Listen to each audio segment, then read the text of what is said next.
Hello नमस्कार साथियों। आज की अगर बात करते हैं तो विशेषता आप जानते होंगे, कुशीनगर के अंतर्गत अभी प्रधानमंत्री मोदी जी के द्वारा 20 अक्टूबर को इंटरनेशनल हवाई अड्डे की क्या की गई है, यहाँ से शुरुआत की गई है, जिसके अंदर पहला विमान भी श्रीलंका के द्वारा यहाँ पर भेजा गया और किस तरीके से लैंड किया, एक ऐतिहासिक पहल के आप भी कहीं न कहीं गवाह थे। अगर जो इसके अंदर देखा जाए तो आपने सुना होगा कि मोदी जी को यहाँ पे खीर खिलाई गई। अगर जो इस खीर की बात करते हैं तो ये खीर अपने आप में खास क्यों है, क्या इसकी महत्ता है, इसी बिंदु पे हम खास चर्चा करने वाले हैं। क्योंकि आप भी जानते हैं कि देश के सबसे बड़े राजनेता को अगर जो खीर परोसी जा रही है तो इसकी कुछ महत्ता होगी। ध्यान रखिएगा, आपने एक कहानी सुनी होगी इस काला नमक चावल की। काला नमक चावल की जब बात करते हैं, जिसको हम भगवान बुद्ध का महाप्रसाद भी कहते हैं, तो इसी महाप्रसाद को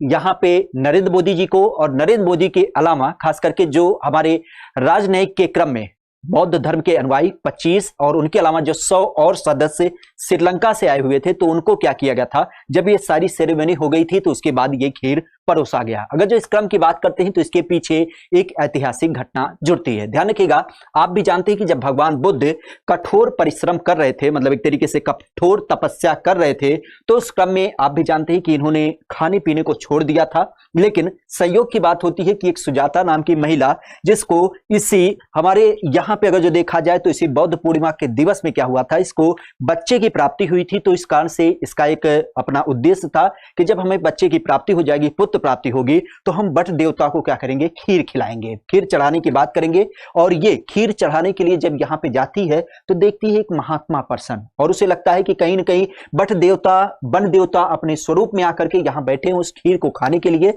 और ये आग्रह करती है। और इसके आग्रह करने पर जब भगवान बुद्ध इस खीर को खाते हैं तो उसके बाद उनका व्रत टूटता है और कहीं ना कहीं सत्य की खोज यहीं पर ही हो जाती है। और यहीं से इस कहानी के तार जुड़ते हैं, क्योंकि ये जो खीर खिलाई गई थी सुजाता के द्वारा, उरुबेला नगर की निवासी, अगर जो उसकी बात करते हैं तो उसने यहाँ पे काला नमक चावल का इस्तेमाल किया था और उसी काला नमक चावल के द्वारा ही खीर को प्रमुखता से बनाया गया था। और इसी कारण से चूंकि भगवान बुद्ध ने यहाँ पे अपना व्रत तोड़ा, तो इस कारण से इसको हम बुद्ध का महाप्रसाद भी कहते हैं, जिसको अगर जो देखा जाए तो वर्तमान में सिद्धार्थनगर जिले के अंतर्गत इसको जीआई टैग भी प्राप्त है। उत्तर प्रदेश के तराई वाले लोकेशन में, चाहे कुशीनगर हो, चाहे देवरिया हो, चाहे गोरखपुर हो, या आपका संत कबीर नगर हो, सिद्धार्थनगर हो, यहाँ पे बड़ी मात्रा में इसका उत्पादन भी किया जाता है। और आप भी जानते हैं कि अभी हाल ही में सिंगापुर की जब बात करते हैं तो वहां के लिए 20 टन आपके काला नमक चावल को निर्यात भी किया गया। अगर जो देखा जाए तो पुनः ध्यान रखिएगा, ये जो आपके कुशीनगर का एयरपोर्ट है वो आपके प्रदेश का अब तक का चौथा सबसे बड़ा एयरपोर्ट है।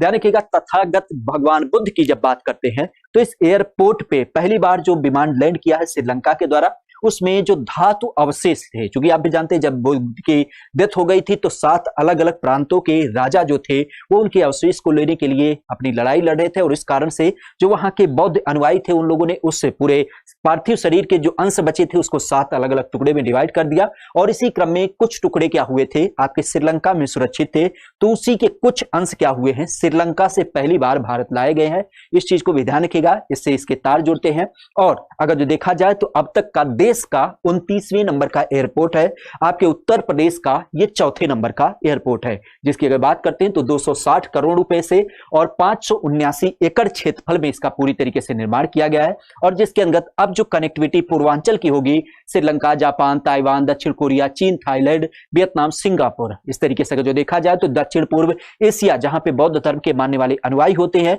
उनको कहीं ना कहीं यहाँ महापरिनिर्वाण मंदिर की जब बात करते हैं बौद्ध धर्म से संबंधित, तो वहां पे पहुंचने में उनकी एक तरीके से कह सकते हैं सहूलियत हो जाएगी। देखा जाए तो ये आपके प्रदेश का अब तक का सबसे बड़ा रनवे भी है। अगर जो इसकी बात करें तो यहाँ पे लगभग 3200 मीटर की इसकी पूरी लंबाई है, और चौड़ाई की जब बात करते हैं तो ये 45 मीटर आपकी चौड़ी है। अब ध्यान रखिएगा, आखिर हमारे 4 एयरपोर्ट कौन कौन से हैं जो अंतरराष्ट्रीय स्तर के, तो आप देख सकते हैं अमौसी एयरपोर्ट जो कि आपके लखनऊ में है, बाबतपुर एयरपोर्ट जो कि आपके बनारस में है, जेवर एयरपोर्ट जो कि आपके नोएडा में है, और कुशीनगर एयरपोर्ट की जब बात करते हैं जो कि अभी चालू हुआ। तो ये 4 एयरपोर्ट हो गए। और श्रीराम एयरपोर्ट अयोध्या की जब बात करते हैं तो इसका निर्माण अभी चालू है और इसको आने वाले दिनों तक निर्मित कर लिया जाएगा। पुनः ध्यान रखिएगा, हमारे उत्तर प्रदेश में कुछ चलित अवस्था में जो एयरपोर्ट हैं इस तरीके से हिंडन हवाई अड्डा, Agra airport, Allahabad airport, Kanpur airport, Chaudhary Charan Singh अंतर्राष्ट्रीय एयरपोर्ट, बरेली एयरपोर्ट, कुशीनगर अंतर्राष्ट्रीय हवाई अड्डा, गोरखपुर हवाई अड्डा और लाल बहादुर शास्त्री हवाई अड्डा जो कि बनारस के नाम से देखने मिलता है। तो इस तरीके से हमारे उत्तर प्रदेश में